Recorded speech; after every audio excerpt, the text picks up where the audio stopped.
Eto, sad si dobio svoje. Jebem ti mater u pičku.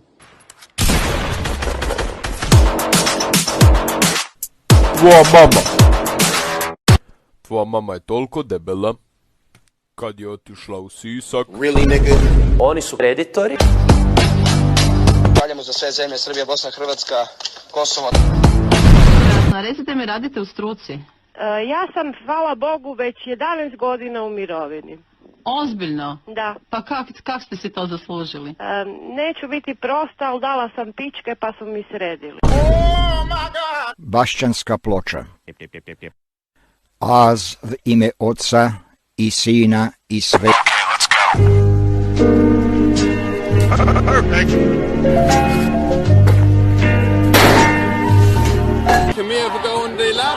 Došao sam izrazi svoje nezadovoljstvo, on je normalno.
Miki Milane, baš mi ne daš mira, ma nije moje srce od papira, pa da ti ga dam kao vizit kartu.